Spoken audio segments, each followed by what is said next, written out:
Hi everyone and welcome to Bear Clooney Watches channel. I am Bear Clooney, bear who loves watches.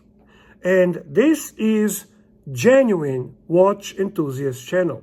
Before we start today's video, I want to ask you for a little favor. I am so close to 10,000 subscribers. So if you did not subscribe to my channel and officially join me on our search for perfect timepiece, please do it now. Allow small watch enthusiast channel to find its place on the map of YouTube. Thank you in advance. Also, lighting today is not really that great. It's a very cloudy, gloomy, rainy day here in northern Ontario. But from what I see, it looks okay. However, those cloudy, gloomy, rainy days are perfect days for us watch hobbyists to get together and chat watches. And today, we're chatting about a leading horological house from Switzerland, one of my absolutely favorite brands, which is Omega Watches. And we are focusing on my favorite line from Omega Watches, and that would be Planet Ocean. I am without a doubt a fan of modern, technologically superior luxury timepieces. I do not go for vintage feel, except aesthetics and design, and I think the Planet Ocean speaks to me from that perspective. I perceive Planet Ocean line as the best that Omega produces today. That doesn't mean that I did not have and had in my collection variety of Omega watches. I never been without Omega pieces since I've been into this hobby. I appreciate and admire Speedmasters of all kind. Seamasters as well. Well, actually, I think early Seamaster James Bond was one of my very first luxury timepieces. And I had the DeVille, I had vintage Omega, truly impressive brand. So why am I choosing to really highlight this Planet Ocean line? Well, it is primarily because, in my opinion, this is the best from the perspective of materials, modern design, the precision, the quality of the movement, the best what it comes out as a modern watch from Omega. Since 2005, Omega was producing this line, which comes from the Seamaster line. And in all honesty, it was always kind of leading. It leads. It's just leading from the perspective of quality. Their attention to materials, regardless if it's a steel, if it's Sedna gold, if it's ceramic, if it's two-tone, it's always to a higher level. The movement is the best modern movement that Omega produces. The implementation of coaxial advantages of the movement find their place in this line perfectly. The aesthetics of the watch are remarkable to me. I love divers, and that diver feel, diver look, diver aesthetic is truly remarkably captured in this timepiece. Their liquid metal technology is also perfectly implemented in pressing metal into ceramic bezels, and it's a very unique approach. Altogether, I just find this line so superior horologically. I often see that people tend to compare Seamasters to Submariner watch and kind of look at this as a cheaper or more financially viable or just more attainable timepiece that kind of competes with a Sub. Put Planet Ocean to compete with a Sub, and you get a real bottle. It's a questionable, and as a Rolex fanboy, I can tell you, I certainly don't pronounce clear winner on that one. Each one has a specific advantages, and each one can be perceived as a better choice. If there is a complaint I hear often about this timepiece, it is that it's too big. Well, let me tell you something about it. Well, they come into three sizes, the modern ones. 39.5 millimeter comes black and blue, a beautiful choice. Then comes the 43.5 millimeter diameter, and then comes the 45.5 millimeter. Listen, I give you that 45.5 is truly large timepiece, requires a larger wrist, and it is borderline difficult to handle for those who are not used to large watches. But 43.5 millimeter is not 43.5 millimeter as it's perceived numerically in your mind. It's truly nicely designed watch. I like to compare that watch to modern Rolex Sea Dweller, which is so nicely balanced large timepiece that wears really nice even on the smaller wrists. I can say that 43.5 millimeter wears perfectly on the wrist size 7 inches to 8 inches. Even 3/4 inches wrist can handle 43.5 millimeter because the way it's built. So that story of too thick, too big, doesn't work for me. And you know what? I'm not a huge fan of large pieces. I can handle Panerai. But for example, I find Tudor Black Bay not proportional, not a nice watch to wear. James Cameron from Rolex, same story. So I am sensitive as well to pieces that are large and don't wear necessarily nice. So trust me when I tell you, the 43.5 millimeter can be understood only and only when you actually put it on your wrist. Now, I own 4 of these pieces, one GMT Master, 39.5 millimeter, the beautiful Creamsicle and beautiful Oreo and all those candies. So I thought, why don't I put them all together? We can kind of take a look at them, chat a little bit. And I think that's the best way to express my feelings and my thoughts on why I chose these watches and what I appreciate about them. So let's go to Bear Clooney's watch studio and take a closer look.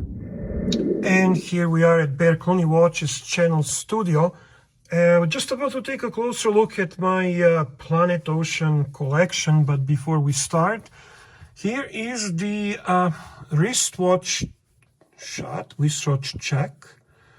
on my 43.5 millimeter Planet Ocean.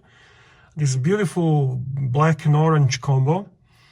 This is 43.5 millimeter on my 7.25 inch wrist. So you be the judge and you tell me if this watch is proportionately right for my wrist, considering it's a diver, and I think it wears really similar to the Rolex Sea Dweller. A beautiful timepiece, and I have it on a rubber. I purchased this, as I always do, on a bracelet, but I thought this rubber just complements this watch perfectly. So there we go. That's when it comes to the size of the watch, and I think a bit of a myth that Planet Ocean is just too big and cannot be handled with the average size wrist. Now let's open this candy box and take a look at Bear Clooney's Planet Ocean collection. So here we go. We have 4 truly beautiful Planet Ocean pieces.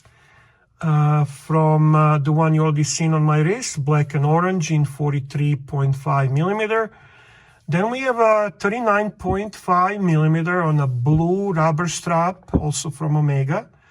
I purchased this as well on the bracelet, but thought that it looks really cool on a rubber strap.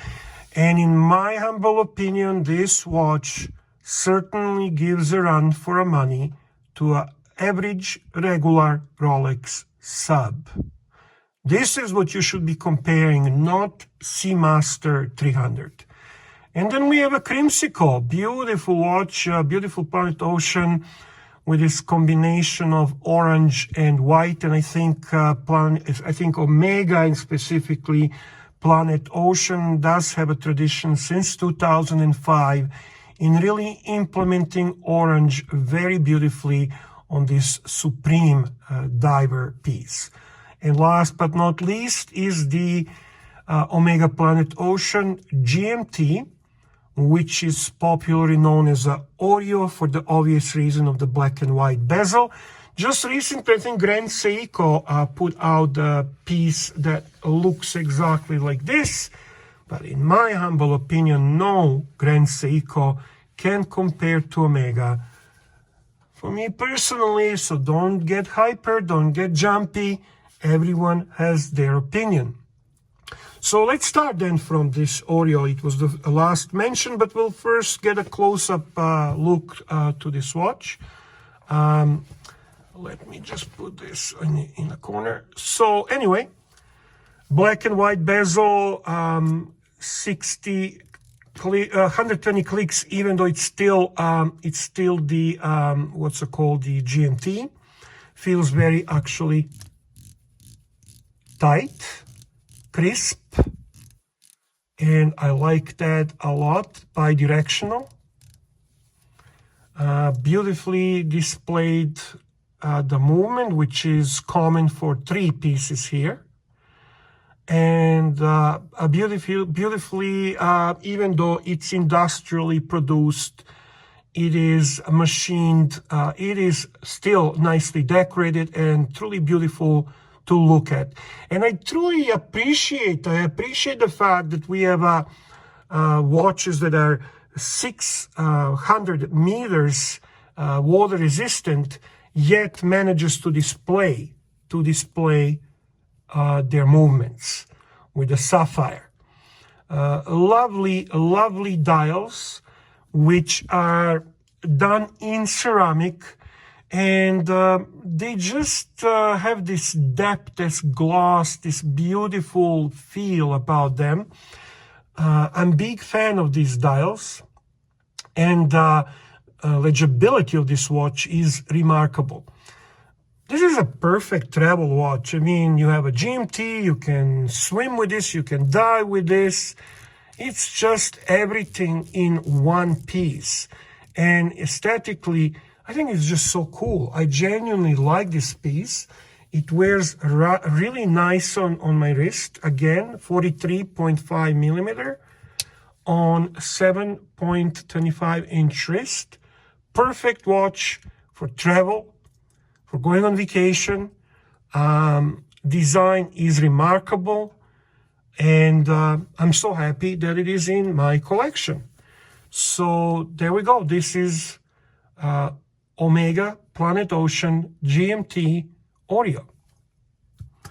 The next watch is kind of fun piece. To be very honest with you, I look at these people getting all hyped up about Doxa, and you know, this is certainly something I would pick over any Doxa.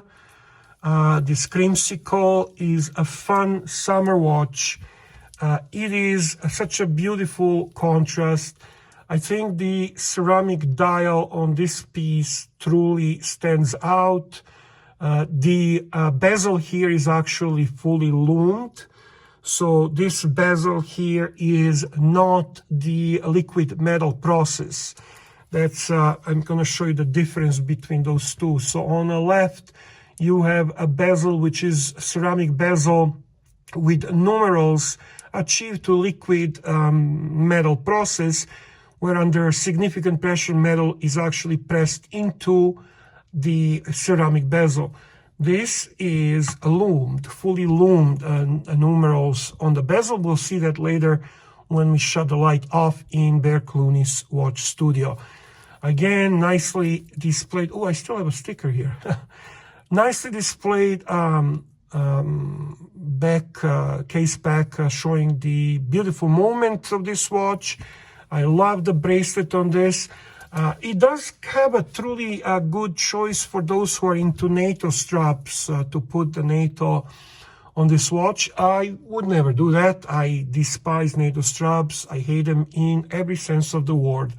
But hey, there are those who do love them, and this watch can be matched color-wise beautifully with the orange NATO strap that comes for it. And then let's do the wrist shot on this one. It's also 43.5 millimeters. I think it wears remarkably well. Watch is so crisp. I love this crispiness about this watch. Everything on it stands out so nicely. It just feels right. The dial is so beautiful. The orange numerals are so crisp and nice and candy-like. Truly creamsicle watch. And here is the watch that I, as a Rolex fanboy, can simply say will rival any Rolex Sub. Yes, ladies and gentlemen, this is as good as any Rolex Sub. This is 39.5 millimeter on my wrist. This is on the rubber strap. It comes also on the same style bracelet. Movement is a little bit thinner. Watch is a little bit thinner. So for those intimidated by the larger size pieces, this is definitely a piece to go after. I think they did so many things right about this piece. I picked the blue one because, let's be honest, it would be so cool to be able to pick a blue Rolex Sub in a 40 millimeter steel. It's not going to happen. Oops, having a problem taking this off. Sorry about that. But this watch, this beautiful 39.5 millimeter Omega Planet Ocean is the watch to get if you are looking for perfect size, if you're looking for great technological achievements, if you're looking for great design, great aesthetics, black or blue, you won't do wrong. So there you go. And then finally, piece that we started this video with is the black and orange combo with this beautiful black and orange rubber strap with the deployant clasp, which is high quality. I do want to comment how reasonably priced actually Omega straps and rubber straps are when you compare that to some other brands. Truly, you could, without breaking a bank, purchase this watch on a bracelet and get this. I think it was like something like a 450 or something like that Canadian dollars, which in my humble opinion is just reasonably priced for quality. For quality. Hey, listen, this is cheaper than Rubber B, and it is kicking ass to the ugly Rubber B or Everest shit that people put on their watches. So anyway, these are my 4 candies. These are the 4 Planet Oceans, which I genuinely love. And you might say, hey, you are crazy, Bear, to have 4 Planet Oceans in your collection. But I hope you understand that they're all truly different in their own ways, and they feel so different on the wrist.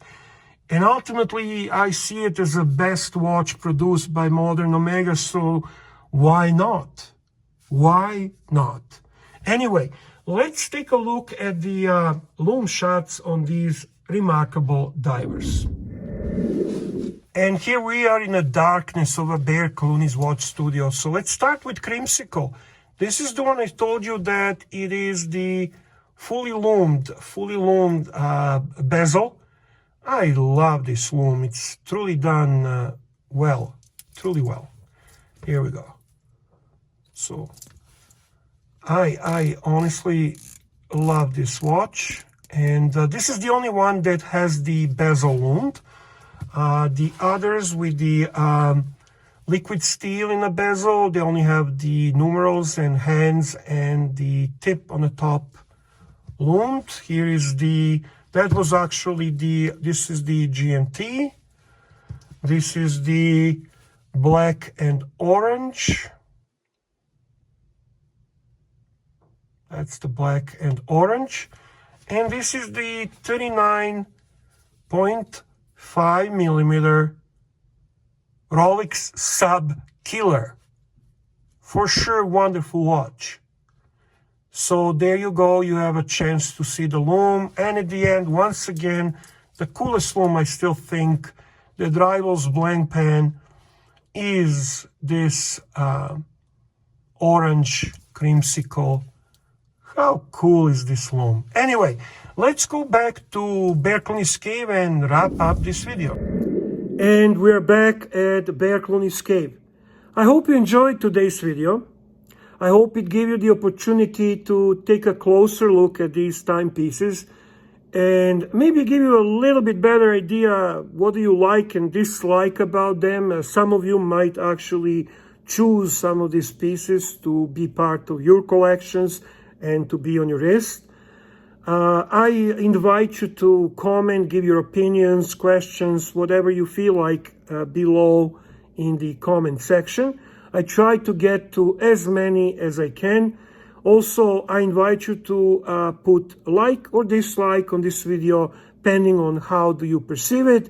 And at the end, please subscribe to my channel and all the best to all of you.